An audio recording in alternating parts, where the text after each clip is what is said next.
mean, I want you to explain, again, Shavuot, this is why this is important, because what was the first words shouted down from the mountain to the congregation of Israel, shaking in fear at the base of this mountain that is quaking? Fire is on the mountain. The people are standing in fear and awe. And what are the first words that they hear? Anochi Yehovah Elohecha asher hotziticha me'eretz Mitzrayim mibeit avadim. The first word is Anochi, I am, and the second word is Yehovah, God's name. The revelation on Mount Sinai is, I am Yehovah. I mean, Yehovah. We should say it to where the mountains shake. I am Yehovah. And if you read the story closely, what it says is, when did they hear these words? There was a shofar that they were hearing. And I don't know that it was a shofar on earth. It could have been a heavenly shofar. And it says, when the sound of the shofar blew long, then they heard the words. So imagine there's this fire, and all of a sudden they heard, woo, and out of there somewhere they hear, Anochi Yehovah. Now recently, Michael, I rewatched the movie, The Ten Commandments with Charlton Heston. And I was stunned because I hadn't really paid attention to the detail. They completely distort the central point of the entire movie, which is that God spoke to 2 to 3 million Israelites. So we're told it's 600,000 men.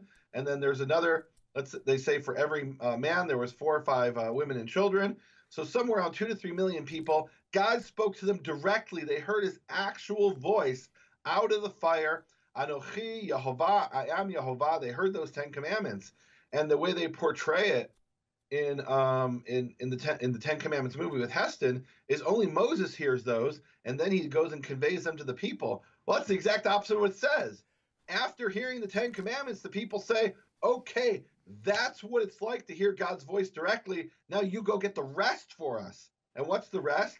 The rest is everything from the end of Exodus 20 through Deuteronomy 34, right? It's all the other commandments that are conveyed in the Torah. It's not the actual 10 Commandments. And what's interesting, Michael, is, so what are the 10 Commandments? And if you ask Catholics, they'll give you a different answer than Protestants. The Jewish understanding of the 10 Commandments. And the Samaritans, they have a different one, too. Well, they've got an 11th one. I'm talking about where you're reading the same exact text, but you're counting them differently. So the second commandment for Jews is, Lo yelecha Elohim acharim, you shall not have other gods upon my face or before me. So what's the first commandment? The first commandment is, I am Yehovah, your God. That is the first commandment. If we can't accept that first commandment, all the rest fall apart. So we first have to accept that Yehovah is our God, the same God who took us out of the land of Egypt, and then everything else falls into place with that. So look, this has been my obsession for the last 20 years or so, to try to find out that name that he spoke from the burning bush. And look, that's what we're told in the burning bush. We read it earlier. Exodus 3:15 is he reveals his name, Yehovah. This is my name forever. This is my mention for generation to generation. And then in Exodus 3:12, 3 verses earlier, he had said, this is the sign that it's I who's really speaking to you. When I take the people of Israel out of Egypt, they'll come and worship me at this mountain. And what are the first two words he said to them at the mountain? Anochi, I am Yehovah. The same thing he revealed to Moses. His name, he then reveals to the entire people of Israel at the mountain.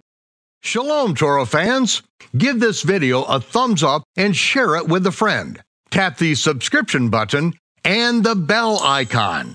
And I promise to update weekly with in-depth biblical research. Be sure to download the new Michael Rood.tv app for both mobile and home devices for even more commercial-free content.